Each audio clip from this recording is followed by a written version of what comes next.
Les damos la bienvenida a todas las personas que nos están escuchando y acompañando en este nuevo Diálogos DW Academy. Nos encontramos para conversar, cuestionar, reflexionar sobre el periodismo que hacemos desde diferentes latitudes de América Latina, cómo contribuimos a fortalecer nuestras audiencias y democracias y cuáles son las apuestas por promover comunidades informadas y empoderadas. Para ello, el tema que traemos hoy, pues sin duda puede ser el dolor de cabeza que enfrentamos a diario en los equipos periodísticos. Cómo nacer y no desfallecer en el intento, o cómo sacar la cabeza en esas tierras movedizas en las que vivimos permanentemente, precisamente cuando los desarrollos de las tecnologías de la información como el Internet o la aparición de plataformas digitales que en principio buscaron democratizar la información y que sin duda lo que hicieron fue plantearnos bastantes retos y reflexiones alrededor de nuestra relación como medios con nuestro público, nuestras audiencias, con su credibilidad, la viabilidad y la sostenibilidad misma de nuestros propios emprendimientos. Por eso quisimos invitar en esta ocasión a dos mujeres que han sido periodistas y que han construido sus propios medios en este continente, desde una mirada creativa, desde la exploración de alternativas para encontrar formas de darle viabilidad a sus apuestas mediáticas. Para eso estamos entonces desde Bolivia con Michelle Nogales, que es CEO, fundadora y acompaña desde el diseño y la ilustración en Muy Guaso, una revista digital feminista de cultura y entretenimiento de Bolivia, y quienes actualmente son socios de la DW Academy. Hola Michelle, ¿cómo estás? Buenas tardes, hola Claudia, mucho gusto, contenta de estar aquí con todas, con todos, con todos. Y un saludito también ahí a la gente que nos está escuchando, a las compas de Subalternas de Cuba, les mandamos un abrazo muy grande. Gracias, Michelle. También nos está acompañando desde Pereira, Colombia, Laura Mejía, directora ejecutiva de Baudó Agencia Pública, un medio que se define como un actor para la transformación social a través de una investigación comprometida y una comunicación innovadora para aportar a la construcción de una sociedad más justa. Laura, buenas tardes, ¿cómo estás? Buenas tardes, Claudia. Un saludo, un gusto estar acá. Muy feliz de poder compartir y escucharles también.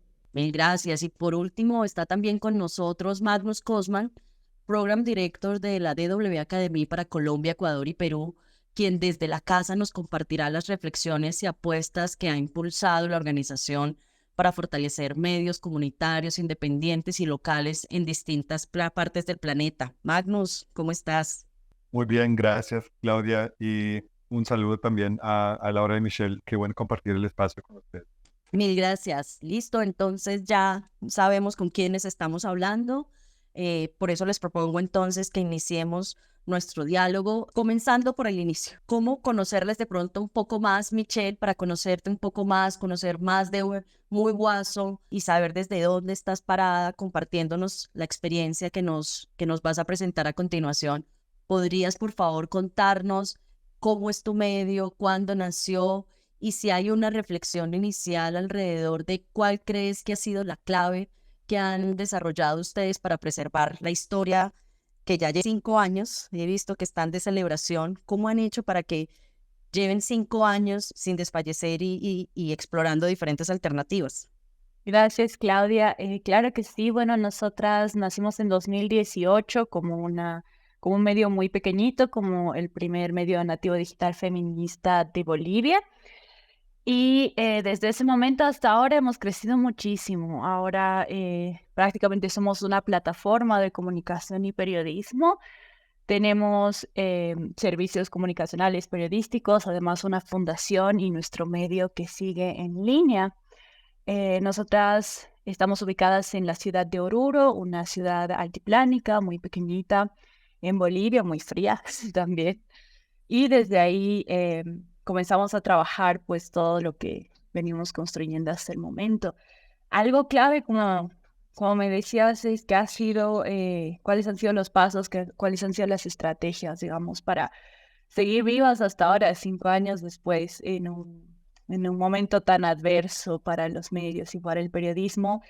Reflexionando con mis compañeras, creo que aquello que que para nosotras ha sido como fundamental, es una estrategia basada en una política de austeridad.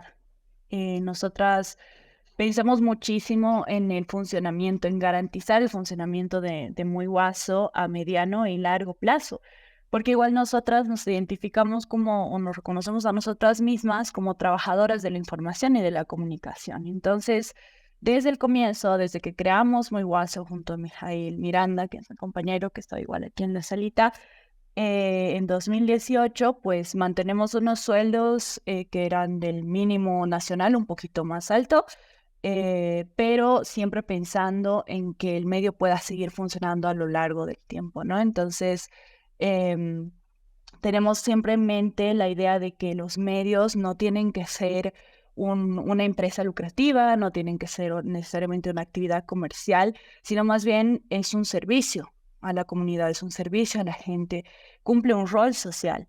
Y para nosotras lo más importante es que siga existiendo este espacio, entonces tratamos de mantener los salarios moderados, siempre pero con una perspectiva de reconocer el trabajo, de tener mejores condiciones laborales para las compañeras, para nosotras mismas. Y prácticamente eso ha sido lo que nos ha ayudado a mantenernos a flote, ¿no? Saber igual cómo administrar bien los recursos, enfocándonos en los objetivos y en la misión que tenemos nosotras como Muy Guaso. Muchas gracias, Michelle. Laura, desde la perspectiva en Colombia con Baudó, ¿cómo ha sido? Cuéntanos un poco de tu medio, cómo han dado esa lucha y pues en conversaciones anteriores contigo nos has contado que eres una periodista y que amas contar historias, pero quizás te tocó tomar otras decisiones para apostarle al medio. Cuéntanos un poco de eso. Bueno, Auto nació hace ya casi 7 años, digamos que conformados legalmente, en espíritu viene un poco antes. Y en mi camino personal, y justo como lo describimos en mi perfil, es como quise hacer periodismo y terminé gestionando, y yo creo que una fortaleza a la hora de, digamos, de gestionar recursos o de pensar en la sostenibilidad es como alguien que entiende ese espíritu y esa pasión periodística. Creo que es algo que nunca debe perderse, mantenerse ahí es lo que hace que el medio siga firme, digamos como en general. Mi camino como periodista pues ha sido muy importante, pero yo entendí también que en ese camino debía coger como un enfoque que permitiera trabajar también desde la sostenibilidad financiera y, digamos, formarme en eso y armar camino ahí, como que hizo también que el equipo creciera en conjunto con mantener como esa intención y esa misión muy clara del medio. Baudó nace también como a partir de un montón de inconformidades, yo creo, con el gremio, con la forma, la metodología periodística que se venía haciendo desde el periodismo tradicional. Y yo siento que coger eso como motor nos permitió entender que podíamos como ajustar un poco y marcar un norte diferente a la hora de entender cómo podíamos aportar nosotros, digamos, como a la sociedad general desde nuestra forma de hacer periodismo. Yo siento que tener eso como motor desde un inicio nos permitió también pensar en un proyecto justamente como que no fuera temporal, sino vernos a futuro, pensar esto como un proyecto de vida y hacerlo crecer. Vale, ustedes dos, Michelle y Laura, están hablando de un proyecto a futuro y eso me parece bastante interesante por lo retador que implica. ¿Cuáles creen ustedes que pueden ser esos desafíos más grandes para poder pensar que un medio sea viable y relevante para su audiencia y además sostenible a largo plazo? ¿Cómo lo ves tú, Michelle? Bueno, creo que me sumo a algunos puntos que decía Laura hace un momentito, y creo que lo más retador respecto a la sostenibilidad, a pensar a nuestro medio como algo que se puede hacer a largo plazo, es justamente esta generación de habilidades o de skills que tenemos que tener las personas que decidimos emprender un medio o comenzar con un medio. Porque muchas veces empezamos con esta pasión, como decía bien Laura, una pasión por por la comunicación, por el periodismo, por contar historias, pero lamentablemente tener un medio no se sostiene en esa pasión. Y nos vemos obligadas a aprender, a formarnos en todo tipo de áreas, ¿no? No sé, nosotras seguimos siendo un equipo muy pequeño, pero eso nos obliga a aprender de todo, a aprender sobre financiera, a aprender sobre políticas laborales, a aprender sobre presupuestos, manejo de personal. Hay un montón, infinidad de cosas que tenemos que saber porque lamentablemente cuando empezamos como un medio así pequeñito no tenemos los recursos para pagar una asesoría, para pagar a un abogado, una contadora en específico, ¿no? Y al comienzo tienes que saber hacerlo todo. Entonces, lo más retador creo que es estar conscientes de eso, de que cuando vamos a fundar y dirigir un medio, no nos vamos a dedicar únicamente a contar historias y a hacer periodismo, sino que vamos a tener que hacer muchas otras cosas más que no nos van a gustar, que nos obligan a salir de nuestra zona de confort, que nos obligan a formarnos y muchas veces a formarnos en espacios gratuitos, ¿no? Buscar espacios gratuitos, como buscarnos la vida en la formación, aplicar a becas, porque tampoco tienes los recursos económicos para pagarte una formación formal, ¿no? Entonces, algo clave es como estar completamente predispuestos a la formación empírica, ¿no? A aprender por nuestra cuenta, leyendo, encontrando recursos. Y en ese sentido, justo hay espacios muy bonitos. La DB, por ejemplo, tiene estos materiales sobre sostenibilidad que están libres. Hay espacios como Sembra Media que tienen cursos, clases, ¿no? Entonces, creo que es esa voluntad de empujarnos a nosotras mismas a aprender constantemente. Muy bien, y la experiencia desde Baudó, ¿cómo la podrías plantear, Laura? Para nosotros fue muy importante desde un inicio tener muy clara la meta de la búsqueda de la financiación ligada a la ética periodística. Yo siento que en un principio nosotros muchas veces contamos esta historia. Bueno, Baudó fue fundada por Víctor Galeano también, que es fotógrafo, los dos somos fundadores. Y estábamos en la Amazonía colombiana, empezando como a rastrear un poco la contaminación por mercurio debido a la minería ilegal del oro. Y llevábamos mucho tiempo allá y cuando íbamos en un bote hablábamos de qué medio tradicional en ese momento podía financiar una historia que se hiciera como de manera responsable y dónde íbamos a trabajar, decíamos. Y creo que en ese momento la respuesta fue, pues tenemos que ponernos realmente en la tarea de gestionar muy bien recursos de una manera muy responsable para que eso no impacte en, digamos, las investigaciones que se realizan, que se dan con libertad, sin censura. O sea, realmente desde mucho antes de conformar legalmente Baudó, nuestra pregunta iba muy ligada a la financiación y la ética periodística. Y yo pienso que en eso, abordar ese reto, no porque nos haya parecido la cosa más difícil de hacer el medio, es una de las cosas, solo una de las cosas, pero es lo que hace como la base sólida para que el resto funcione, ¿cierto? Eso ha sido algo como, digamos, que le ha dado las luces al modelo de negocio a futuro, como en darle ese manejo distinto, que transformara un poco el modelo de negocio también, no solo de Baudó, lógicamente esto también responde a un movimiento del ecosistema de medios nativos digitales alternativos, que es, digamos, desde donde nosotros estamos parados en comparación a los modelos de negocio anteriores o que manejan otro tipo de medios. Como ponernos ese reto justamente para responder como a esas inconformidades que no solo nosotros teníamos, sino que también la ciudadanía ha ido como reclamando. Y pienso, como vuelvo y digo, la financiación es un reto, el modelo de negocio es un reto, pero pues digamos que el sostenimiento y la gestión del medio en general, pues también lo atraviesan otras cosas y por eso a mí me parece como muy interesante pensar en estos dos conceptos, ¿no? Una buena financiación también para dignificar la labor, para que el equipo de trabajo también pueda tener como una estabilidad económica, mental, física también, ¿cierto?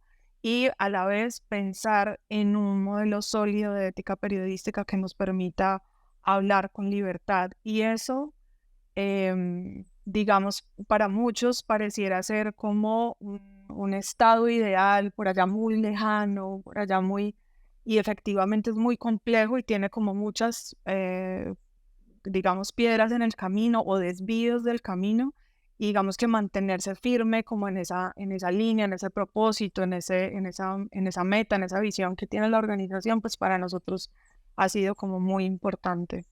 Gracias, Laura. Magnus, Laura y Michelle ya nos están hablando de sostenibilidad, no solamente desde el lado financiero, está orientado también a temas éticos, a formación, a capacitación, a tener como un crecimiento mayor para contar esas historias que se quieren revelar desde sus propios medios. Es hablar de viabilidad de medios, solo se refiere a aspectos financieros, existen otros factores que debemos tener en cuenta para quienes están buscando emprender o tienen un medio de recién creado. ¿Qué nos puedes orientar al respecto? Sí, claro, Claudia. O sea, nosotros como DW Academy, cuando hablamos de viabilidad de medios, hablamos de la capacidad de medios y también ecosistemas de medios de producir em, periodismo de alta calidad de manera sostenible. Y eso va más allá de la sostenibilidad financiera. Y además va más allá de un medio individual o el funcionamiento de un medio individual, sino el mismo ecosistema. Esto por lo menos para nosotros en nuestro trabajo nos da un marco para actuar y en esto se basan nuestras metodologías también. Eso incluye, por ejemplo, un aspecto político, o sea, un análisis sobre el marco legal político, en donde operan los medios, si existen restricciones o censura. Obviamente la parte económica que ya mencionaron Michelle y Laura sobre recursos financieros, fuentes de ingreso alternativos, por ejemplo. Incluye también la comunidad, o sea, si existe un compromiso de la audiencia, si existe un respaldo de la audiencia, si existe una comunidad del mismo medio. El cuarto punto es la tecnología, o sea, si el medio es capaz de seguir o adaptar con los avances tecnológicos y cambiar según ellos. Y finalmente, quizás lo más importante son los contenidos, ¿no? Que mencionó Laura también. O sea, el desarrollo de estrategias editoriales, el tema de capacitación, de seguir creciendo como periodistas y como medio. Y yo creo estos como cinco aspectos nos dan un marco de análisis y yo creo algo muy práctico, ¿no? Suena teórico, pero nos da un análisis práctico sobre cuál debería ser la priorización para fortalecer a un medio a un contexto. Quizás quisiera añadir un punto más y es un sexto punto a estas categorías y es el tema de seguridad que hemos visto creciendo, la inseguridad creciendo desafortunadamente y eso sí en varias conversaciones últimamente ha sido un tema que hay que seguir hablando en el tema de viabilidad de medios porque afecta la operación de todo. Claro, sin duda, los contextos en particular latinoamericanos son bien adversos y sobre todo en territorios apartados de estas capitales de los países. Magnus, si nos pudieras contar también un poco más sobre estas experiencias que se han desarrollado en la DW Academy con el desarrollo de medios en varios países de América Latina, en donde, como mencionas, se están involucrando medios nativos digitales, radios comunitarias y otro tipo de medios alternativos. En esa exploración que ha tenido la DW Academy, ¿se han notado patrones comunes respecto a la viabilidad? ¿Cambia según el tipo de medio, los que sean más convencionales o más alternativos? ¿O tiene alguna diferencia según los países que se ha podido reconocer? Sí, o sea, yo creo que hay un tema para resaltar, no solamente en nuestro trabajo, pero en informes últimamente pues, de Colombia y de Perú, perdón, Ecuador y en Perú, más bien al nivel de observación en nuestro trabajo, es como es la precariedad del labor periodístico en términos de remuneración y eso sí es o sea, una alta fluctuación y, o sea, medios abren, cierran, cambian de personal y eso crea una situación muy, muy difícil para los periodistas y abre el periodismo y el trabajo periodístico a influencias externas. Esto es algo que hemos observado mucho en Perú últimamente y es algo preocupante en la región. Si hablamos como más bien de fuentes o ingresos, yo creo hay algo como, digamos, común entre diferentes medios y regiones que hemos visto y son los fuentes complementarios de medios para poder financiarse. Y eso creo que se diferencia un poquito en temas de medios digitales. Ahí sí muchas veces se puede ver como ingresos alternativos a través de la capacitación o otros tipos de servicios comunicacionales, cuando en los medios comunitarios hay muchas veces son productos o proyectos productivos que se hacen al nivel muy local, ¿no? Ahí hemos trabajado con medios comunitarios en Ecuador que tienen emprendimientos de producción de quinoa o de café, o por ejemplo festivales de música, que es algo que es que se complementa muy bien con una radio, por ejemplo, y ayuda a crecer las audiencias, ¿no? Entonces, es algo interesante. En términos de diferentes necesidades, ahí yo creo que, o sea, hablando de diferentes tipos de medios, am, hay una gran diferencia que nosotros hemos observado en las necesidades entre medios comunitarios y medios nativos digitales. O sea, los medios comunitarios generalmente o muchas veces son radios tradicionales y tienen un costo muy alto de operación y son muy como fijado a un punto para operar. Tienen los transmisores y eso requieren como una conexión constante de luz y hay que pagar las facturas. Eso se vuelve más complejo en temas de ser flexibles, ¿no? Y ahí sí los medios nativos digitales tienen una ventaja en su operación que son mucho más flexibles, hasta pueden operar desde el exilio, desde otro lado completamente. Entonces las necesidades son muy distintas en este tipo de diferentes medios. Claro, Magnus, precisamente eso es una de esas inquietudes que también ya le queremos transmitir a nuestras invitadas, porque se puede pensar que para la sostenibilidad o el modelo de negocio de los medios de comunicación alternativos implique buscar diferentes alternativas de sostenibilidad. En ese sentido, Laura, ¿cómo se lo han planteado ustedes y cómo se las han arreglado para explorar esa viabilidad de su medio? ¿Existe algún riesgo de perder el norte en ese camino con esa diversificación? ¿O cómo han sorteado esas situaciones ustedes desde Baudú? Bueno, yo lo primero que quisiera pues como contarles es que yo pienso que definir muy bien quiénes somos como organización pues nos ha ayudado a ese camino, ¿cierto? Y conocer quiénes somos pues también nos ha ayudado pues como a trazar un norte con cuáles financiadores como buscar como ese apoyo. No solo se trata de que el posible financiador tenga como una línea de periodismo, de apoyo a medios, sino que, pues en el caso de nosotros, tenga como una línea ética que vaya también por ese mismo camino. Y pienso que parte de tener ese conocimiento de quién es nuestra organización, como de qué cosas le gusta, cómo baila o cuáles son sus intereses puntuales, es justamente trabajar para consolidar un plan estratégico. Y yo creo que eso es clave, pues como para lo que tú dices, Claudia, no perder el norte, ¿cierto? Hacia dónde vamos, qué queremos lograr como con lo que estamos haciendo. Y en ese sentido, ligar como esa meta de sostenibilidad financiera, de sostenibilidad pues operativa, a como a cumplir esa misión que tiene el medio. Estoy de acuerdo con que, bueno, diversificar las fuentes de ingresos es una de las cosas, no puede ser lo único, ¿cierto? No es lo único que sostiene el medio.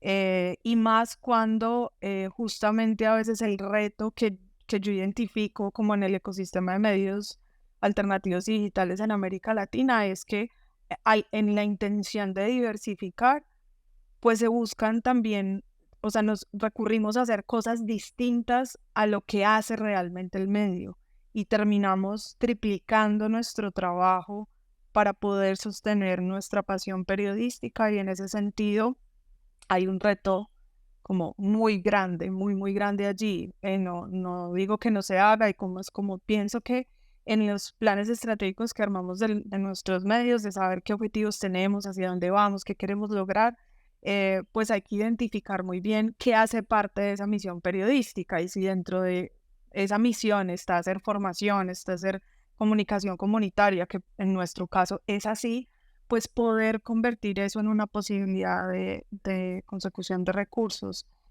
Hay otras formas como en esa diversificación que uno logra sortear y como de llevar a cabo otro tipo de proyectos, porque claro, estamos hablando de que estamos buscando financiación para investigar, estamos buscando que una idea se financie, no estamos necesariamente teniendo un producto tangible que tenga un intercambio muy práctico, ¿cierto? Yo vendo marcos de pinturas y ¿cierto? Y sé cuánto vale este marco y tú me entregas la plata y yo te entrego el marco, ¿cierto? Como que no tenemos esa posibilidad.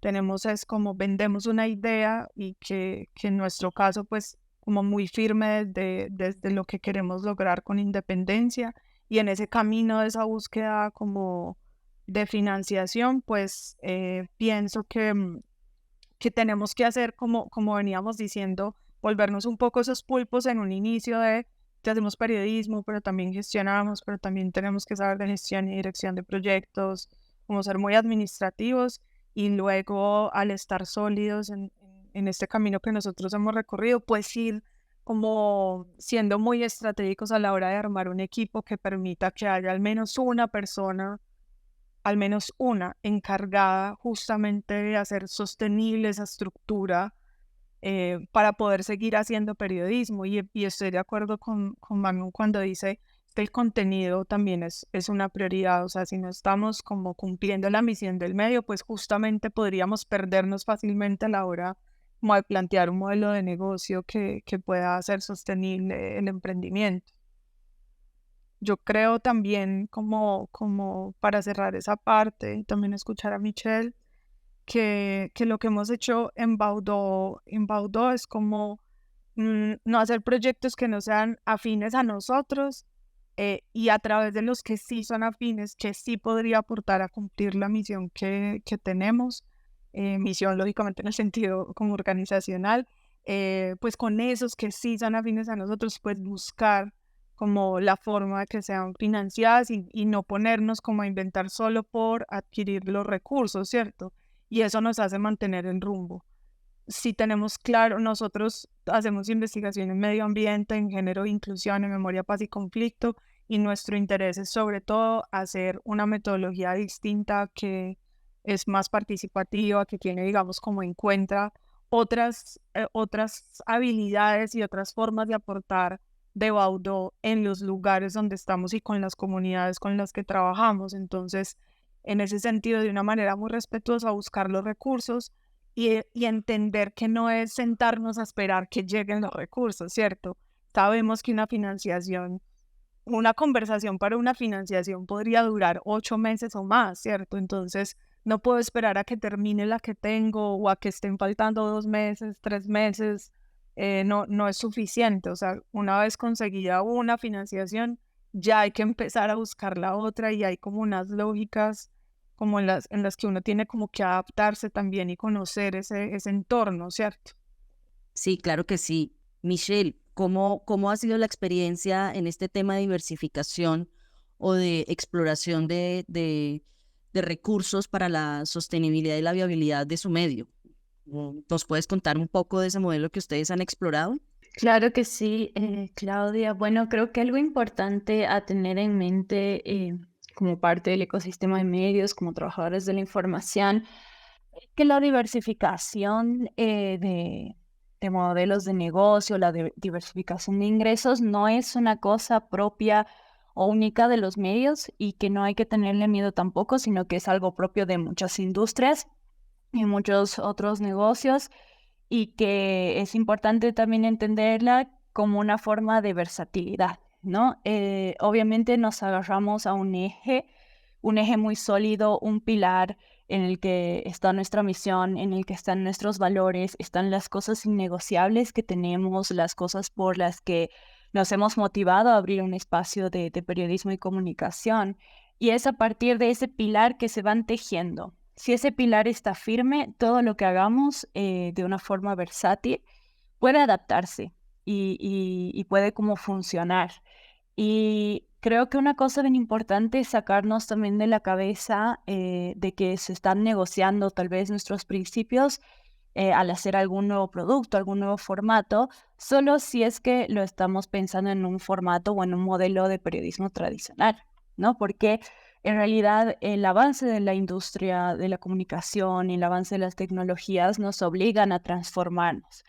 Y tener esa versatilidad también nos va a ayudar a poder adaptarnos a nuevas formas de hacernos sostenibles económicamente, ¿no? Eso por un lado.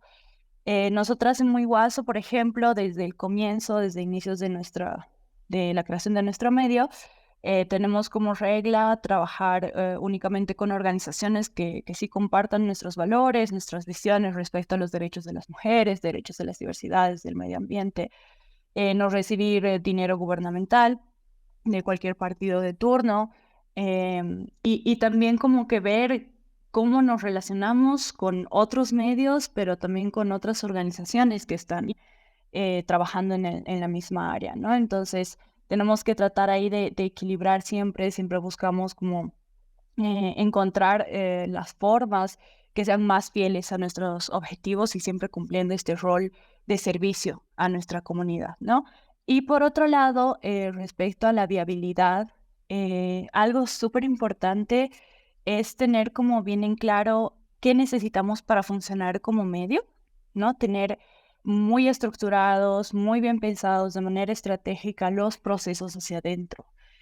Cómo nos vamos a relacionar entre nosotras, quién cumple qué rol, qué talentos necesitamos, ¿no? Capturar otros talentos, formarlos, mejorarnos continuamente, formarnos continuamente, porque algo que nosotras hemos cometido, un error que hemos cometido en nuestro proceso, ha sido que teniendo la oportunidad financiera económica gracias a un grant, hemos expandido de golpe nuestro equipo, nuestra redacción, ¿no? Entonces, o sea, claro, el grant igual está orientado a eso, a hacer crecer los medios. Entonces, sí, contratamos 2, 3 periodistas, diseñadoras, no sé qué. Pero ese momento no teníamos claros los procesos hacia adentro.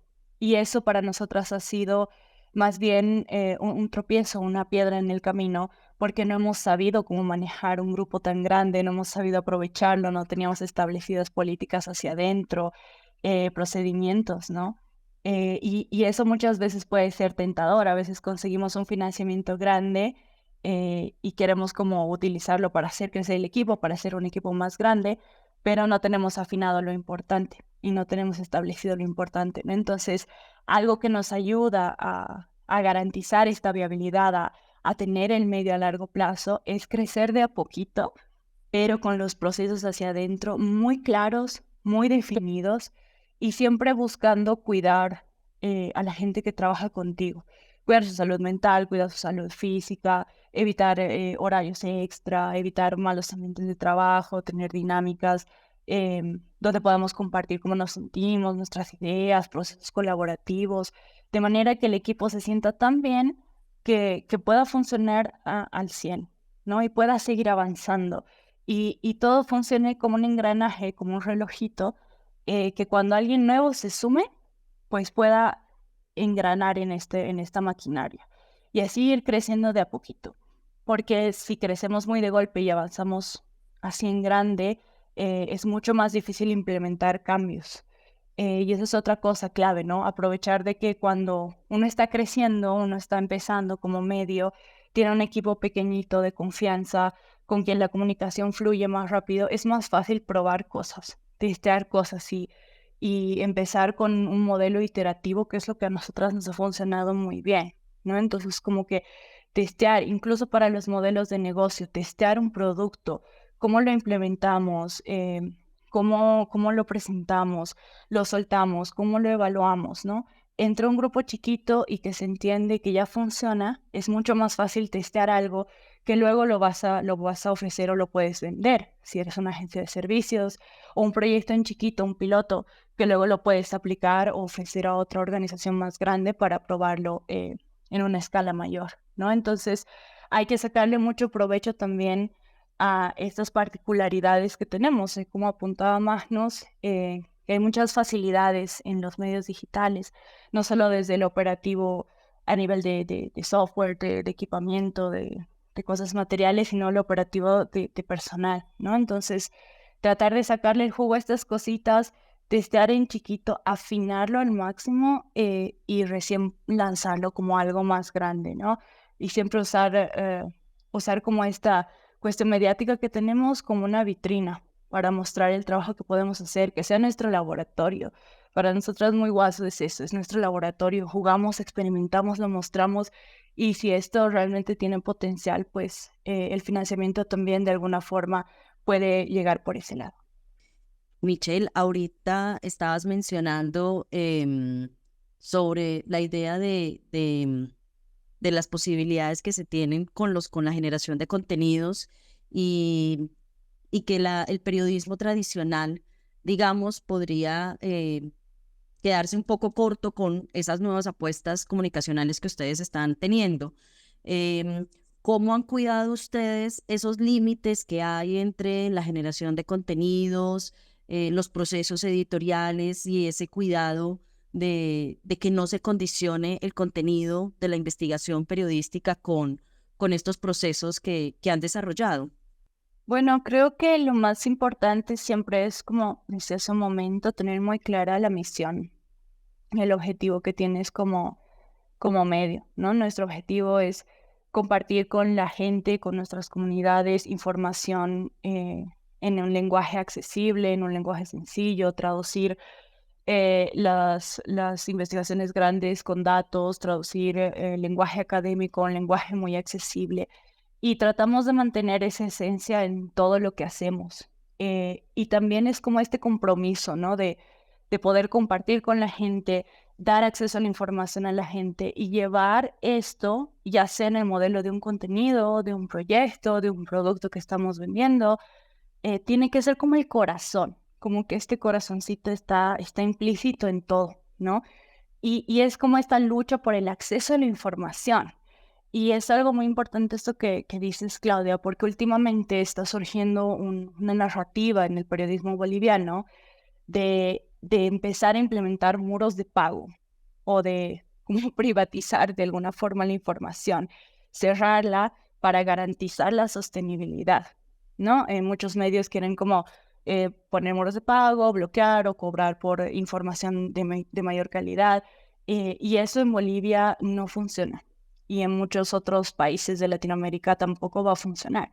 Puede que funcione para el New York Times o para otros medios en otros hemisferios, pero para nosotras en Bolivia, en Latinoamérica, eso no funciona porque ahora es cuando la gente más necesita información rigurosa, información clara, más necesita tener acceso a la información, con las toneladas de desinformación que tenemos, con la cantidad de bombardeos que tenemos de contenidos, es cuando más necesitamos darle acceso a la gente a la información. Entonces, ahí yo creo que si nuestro compromiso está claro con lo que queremos, nuestros valores están claros, alineados con nuestra misión como medio, tenemos mucha cintura para movernos en los formatos, en los tipos de contenidos, siempre que ese corazoncito se mantenga latiendo, ¿no? Y siempre luchando igual por este acceso, ¿no? A la información, a lo que consideramos igual un periodismo de calidad y comprensible.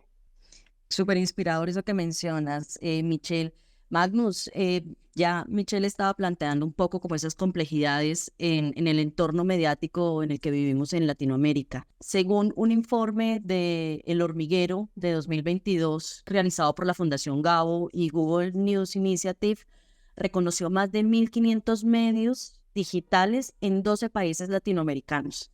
Es decir, esa es una amplísima diversidad de medios de comunicación que, como mencionabas hace un momento, pues la posibilidad de crear medios digitales es mucho más viable en términos de costo, de flexibilidad y demás. ¿Crees que estamos enfrentando una fragmentación del ecosistema mediático? ¿Es algo que nos debiera preocupar y que afecte la cualificación de la información que reciben las audiencias? ¿Cómo lo ves? yo quisiera responder esa pregunta o sea, con un aspecto positivo que yo creo perdimos un poquito de vista hablando de este tema de la fragmentación, porque, o sea, la digitalización también permite, pues ha permitido esa diversificación de medios, ¿no? Y la especialización de ellos en temas específicos y hablar de audiencias específicas con intereses específicos en este sentido. Eso ayuda a enfrentar como monopolios de medios, democratiza también el periodismo y el derecho a comunicación y acceso a información. Entonces hay que valorar este aspecto. Sin embargo, tiene como este doble filo de que al mismo tiempo sí crea, o sea, una gran cantidad de medios que efectivamente pelean por las mismas audiencias. Y en mi opinión hay un tema ahí que sí es preocupante y es como la creación de burbujas de opinión o comunidades de opiniones consensuadas que no necesariamente permite como una diversidad de voces o posturas políticas, ideológicas, para que se intercambien, ¿no? Entonces yo como consumidor, yo tengo mis medios que yo leo y si dicen, digamos, en su mayoría lo que ya yo quiero escuchar. Entonces hay que hacer un esfuerzo grande para salir de estas burbujas y, y eso es un poquito lo que pasa con esta fragmentación, que crea comunidades de opinión. Y tengo la sensación que el modelo de membresía, lo que mencionó Michelle para la hora no me acuerdo, hace un poquito, am, que eso apoya un poquito este proceso, ¿no? De la creación de comunidades un poquito cerradas en este sentido. Y hay que estar consciente de eso y intentar como de diversificar esas posturas en estos medios. Quería sumar algo muy chiquito a lo que dice Magnus, porque me parece súper importante, y es que hay tres cositas. Justo la primera, una es que esta facilidad, digamos, de crear medios ha estado de alguna forma promoviendo igual, entre comillas, medios, que son prácticamente empresas que generan o fabrican desinformación, ¿no? Y si no me equivoco, en el último informe de Reuters hay como un estudio un poquito más profundo sobre eso, en el que también esta facilidad y esta libertad se puede volcar un poquito en contra, ¿no? Justo por el tema de medios que pueden generar información que daña más bien nuestras democracias y nuestros procesos, ¿no? Y lo otro, algo que igual es muy grave respecto a esta cuestión de suscripciones, que durante un tiempo estuvo muy de moda entre los medios digitales como una forma de sostenibilidad, es que en Latinoamérica muchas personas tienen que decidir si van a pagar su medio, o sea, su suscripción a su medio, u otra cosa que puede ser para ellos más importante, incluso algo de entretenimiento, ¿no? Entonces, como o pago el Netflix, el Spotify, o pago la suscripción a un medio, bueno, pago el Spotify, ¿no? Y ahí también como que se va sesgando un poquito y logramos como perder, al final nosotros mismos espantamos a la gente, no estamos llegando con información, ¿no? Entonces, creo que es como bien importante que lo empecemos a matizar, que lo empecemos a entender y sobre todo como aterrizar en nuestros contextos que nos funciona en ese sentido, ¿no? Nunca nos va a funcionar lo mismo, incluso que al país vecino, ¿no? No hay las mismas lógicas. En Bolivia, por ejemplo, nosotras empezamos con donaciones en 2020 usando QR y nadie sabía utilizar el pago por QR o no tenían aplicaciones de bancos, ¿no? Entonces la brecha digital es mayor. Y respecto a las burbujas, creo que ahí nosotros igual hemos estado como trabajando mucho sobre alfabetización mediática y creo que ahí hay como una tarea muy, muy fuerte respecto a cómo enseñamos o compartimos a nuestras audiencias estos principios para romper las burbujas, ¿no? Tiene que venir también del otro lado, nosotros como medios, pero también como audiencias, formar a nuestras audiencias para que ellas mismas puedan abrir, romper estos sesgos y también seamos capaces de lidiar con toda esta información que nos llega, ¿no? Tal vez trabajarlo justo desde audiencias muy pequeñitas, más jóvenes, estudiantes de comunicación en la universidad, ¿no? Tratar de abrirnos más allá del espectro meramente periodístico y comunicacional para ser conscientes de cómo estas burbujas como que refuerzan ciertos sesgos, ¿no? Solamente era eso. Muchas gracias, Michelle. Laura, ¿quisieras agregar algo frente a este tema de fragmentación o lo que están planteando en términos de burbujas de opinión y demás? Sí, yo creo que en lo que tiene lo que podría tener, ver esta cifra en la cantidad de medios como en los países latinoamericanos, con lo positivo y con lo negativo que trae eso, que en eso estoy de acuerdo con Magnus, como trae efectivamente mucha diversidad de posturas, de formas de narrar, de enfoques temáticos, de metodologías y formatos que manejan muchos medios de maneras diferentes. También se la ponemos un poco difícil a la audiencia. Siento como que en ese sentido tendríamos que hacer un ejercicio no solo de cómo romper esas burbujas, sino entender cómo la gente está consumiendo la información para saber esto hacia dónde va, ¿cierto? Em, También coincido con que es muy necesario la formación de público. Creo que eso se ha olvidado en el tiempo y hay pequeños esfuerzos como para formar público, explicar cosas del consumo de la información. Yo creo que ahora más que nunca esa es la tarea. Creo que también que hay que entender que la gente tiene otra forma de informarse muy distinta a la de antes y en esas lógicas y en esas prácticas de consumo también tenemos que saber cómo llegar y pues esto también está mediado por las lógicas que tienen las organizaciones de las redes sociales, de las plataformas, como Meta, ¿cierto? En ese sentido, los algoritmos también hay que entenderlos en un sentido como práctico de por qué favorece, por ejemplo, la masificación de la desinformación y no al contrario. Y también cómo eso está ligado a nuestros sesgos, ¿cierto? A nuestros intereses, el algoritmo, cómo organiza. Y yo creo que eso también nos lleva a preguntarnos internamente, pues en nuestros medios, es decir, realmente no estamos trabajando para Meta, ¿cierto? No estamos pensando en nuestros contenidos y nuestra investigación periodística para favorecer el algoritmo, sino cómo logramos que ese contenido que es valioso, que ha sido con esfuerzo, bien investigado y demás, puede llegar a esas personas que no necesariamente están de acuerdo con esas posturas, ¿cierto?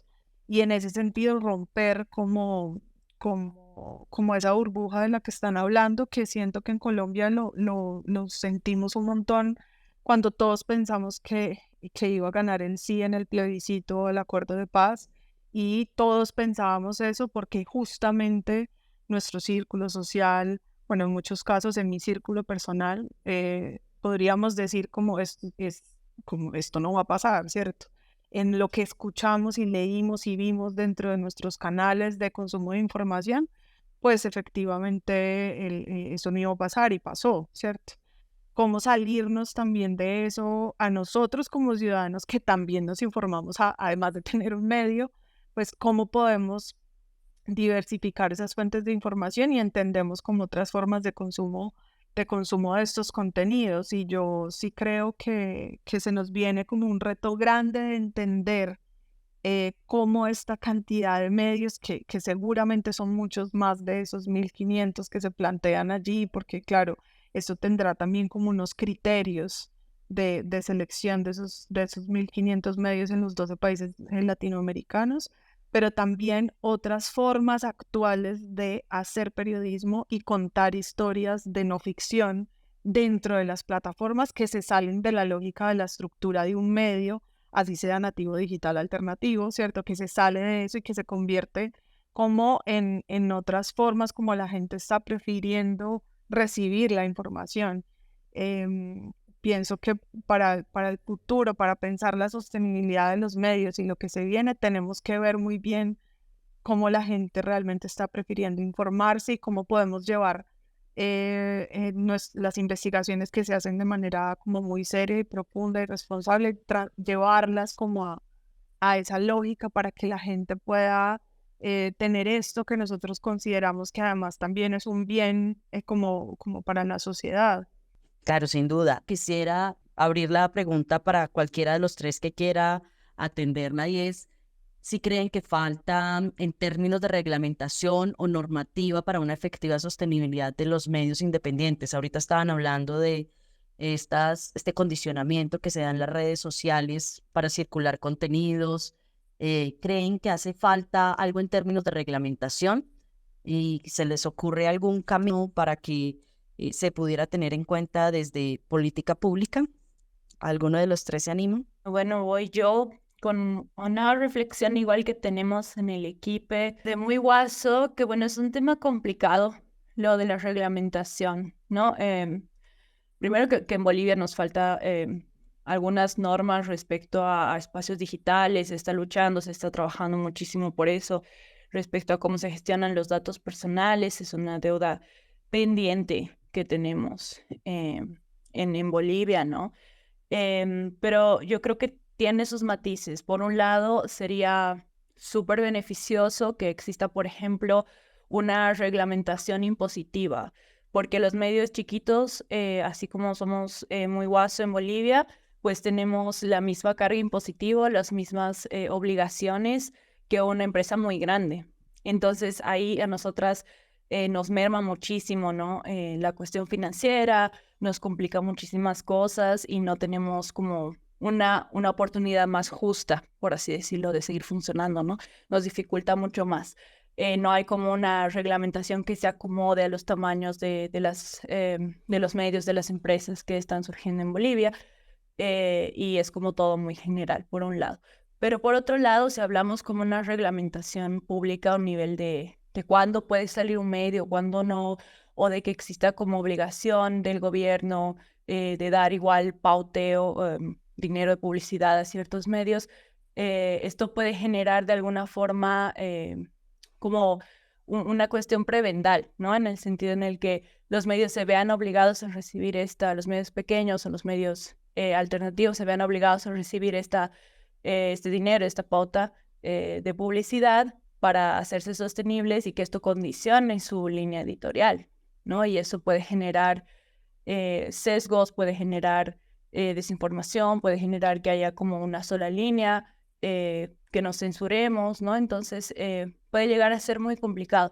Sin embargo, mirándolo más allá de la creación o de la reglamentación de cuándo o no puede surgir un medio, probablemente se tenga que trabajar muchísimo en políticas públicas que promocionen la alfabetización mediática informacional, ¿no? Es decir, que ya no solo se concentre en proyectos aislados o en proyectos específicos, sino que se pueda integrar en las políticas públicas, en las currículas en colegios, en las currículas en la universidad, ¿no? Cómo aminoramos esta brecha digital que está cada vez más grande, que en Bolivia ya es muy significativa, cómo vamos formando a las personas adultos mayores, a los niños, ¿no? Y que logremos tener un espacio igual en las escuelas, en las universidades para compartir esta información que ya prácticamente es parte de nuestro cotidiano, ¿no? Entonces, creo que las políticas podrían como ser muy buenas y muy útiles desde este enfoque de formación y de educación pública.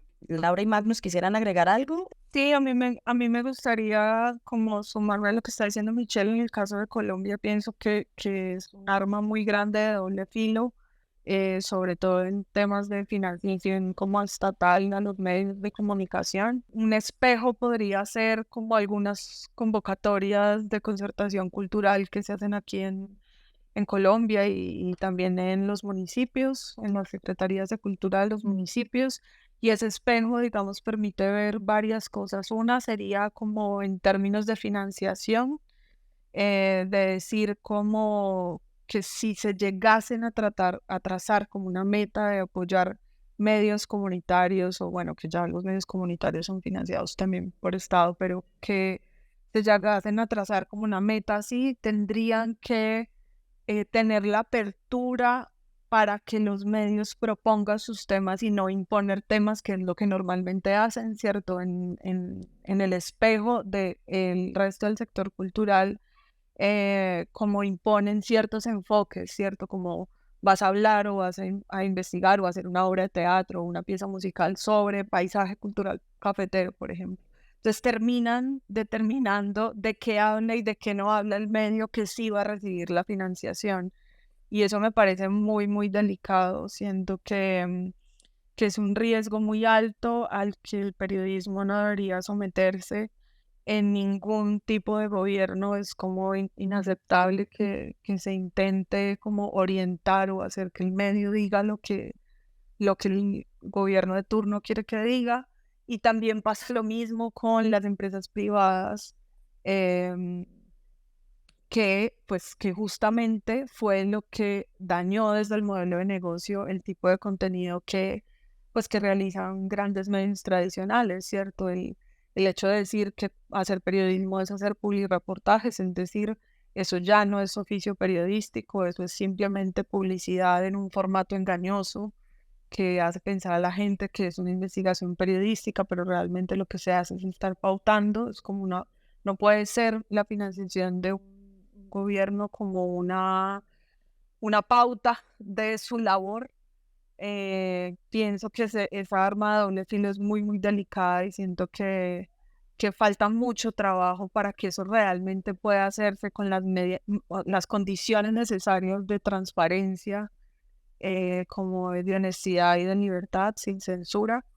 En ese sentido, creo que ese no sería el camino, pero también hay que reconocer que los medios pues hacemos un aporte grande de conocimiento para la gente y en ese sentido sí debería haber una inversión en la formación de públicos, en entender también el nuevo periodismo que se está haciendo y cómo eso aporta como a la ciudadanía. Aquí, digamos, pensando un poquito en el contexto colombiano, yo creo ahí tenemos una oportunidad de aprender de la ley de cine y los mecanismos que permiten estímulos públicos para el desarrollo de conceptos de películas. Y, y yo creo ahí sí hay algunos aprendizajes. Obviamente no se puede aplicar uno a uno al labor periodístico, pero sí creo que hay importantes aprendizajes y cosas que sí funcionan, que se podría intentar a instalar para la investigación periodística, por ejemplo. Em, y este mecanismo, pues lo que yo he visto aquí en comparación con otros países, sí ha ayudado también a legitimizar y promover la producción local de cine y posicionarlo como un bien de interés público, ¿no? Y es algo que sí necesitamos. Lo otro que quisiera mencionar, y eso es un poquito más allá de lo, digamos, de política pública, y es que yo creo hay que hacer un trabajo de incidencia para fomentar una conciencia ciudadana sobre la importancia del periodismo y que el periodismo es una herramienta, una como clave para democracias sanas. Em, y yo creo eso tiene que ver con, por un lado, lo que mencionó antes sobre ¿no? Educarlos o sensibilizar al consumo de información, pero también como concientizar a la ciudadanía para que exige su derecho a información y que el periodismo es uno de los vehículos a través de que esto pasa. Eso creo que es algo fundamental para posicionar el periodismo nuevamente en otro espacio. Muchas gracias, Magnus. Muchos retos, sin duda, en términos de política pública y como decías, Magnus, afianzar el periodismo en la ciudadanía para que le encontremos una mayor relevancia y utilidad. Ya para cerrar, quisiera preguntarle a Michelle y a Laura, en una frase, ¿cuál ha sido su mayor aprendizaje en este recorrido que han tenido en la conformación y sostenibilidad y mantenimiento de su medio? Algo que puedan compartir a personas que nos estén escuchando y que puedan decir, ok, esta puede ser una herramienta para no desfallecer. ¿Qué podrías decir, Michelle, desde tu experiencia? Bueno, creo que yo voy a retomar algunos puntos que había hablado antes, igual la manera de resumen. Creo que son 2 o 3 cositas súper importantes. La primera, siempre pensar con una perspectiva futuro y en esa perspectiva futuro lo que va a ser nuestra arma más potente y mejor aliada es la política de austeridad. No pensar en el periodismo, en la comunicación como una empresa, una máquina lucrativa, sino como un servicio a nuestra comunidad que nos tiene que retribuir lo justo por nuestro trabajo y que eso va a garantizar que existamos a lo largo del tiempo. La otra es formarnos todo el tiempo, tener la predisposición, tener la voluntad, sacar energías, sacar tiempo para poder formarnos, apuntarle a cualquier curso que exista, becas, todo lo que podamos, leer, ser autodidactas, ¿no? Todo el tiempo, porque las cosas cambian muy rápido y generalmente nos empiezan a pisar y nos empiezan a ganar. Entonces hay que formarnos todo el tiempo y no solo en periodismo, sino en todas las otras áreas que les comentaba que son inherentes, ¿no? Al hecho de tener un medio, ¿no? Financiera, desarrollo de audiencias, procesos, manejo de personal, etcétera, etcétera, que siempre van a ser nuestras aliadas. Y lo último es siempre mirar y compartir con otras colegas, personas que estén trabajando en otras áreas que tal vez no son del periodismo, pero que finalmente son nutritivas para el periodismo, programadores, diseñadores, investigadores sociales, todas estas ramas que finalmente nutren nuestro trabajo, estar en constante diálogo, ver lo que están haciendo colegas, compañeras de países en la región, en otros países, en otros continentes, siempre se aprenden cosas muy, muy bonitas que podemos adaptar, incluso optimizar para nuestro propio contexto. Así que yo me quedaría con esos 3 aprendizajes que son como nuestra trilogía para Muy Guaso, nuestra tablita y para seguir. Mil gracias, Michelle. Laura.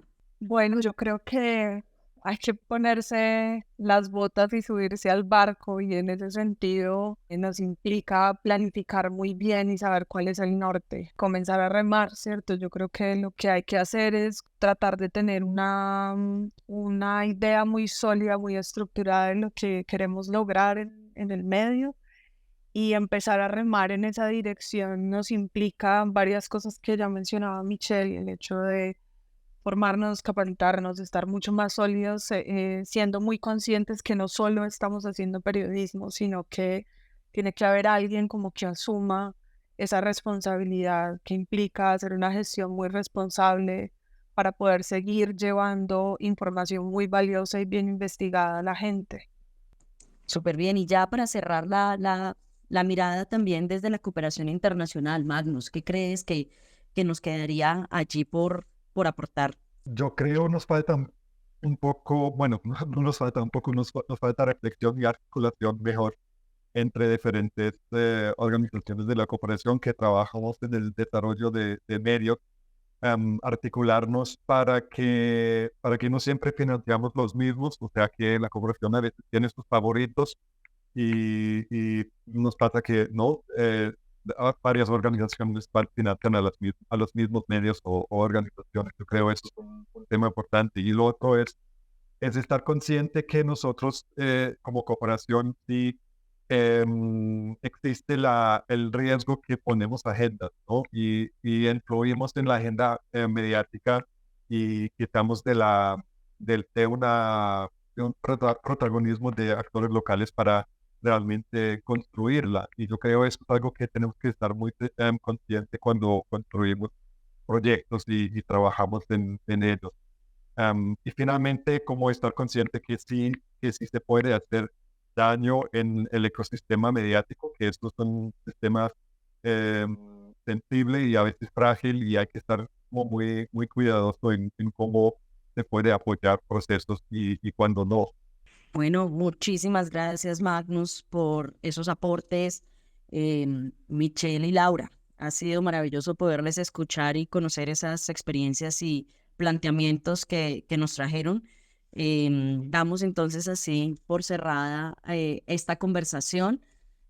Gracias también a quienes nos escucharon y participaron en este espacio. Si quieren volver a escuchar esta charla con más detenimiento o si quieren consultar otras conversaciones que hemos tenido previamente sobre el oficio y las oportunidades que tenemos para fortalecernos, les invitamos a consultar el repositorio que construimos con las memorias de cada conversación al que pueden acceder desde nuestra página web. Muchísimas gracias, nos vemos pronto en otros diálogos de W Academy y la próxima. Chao, chao.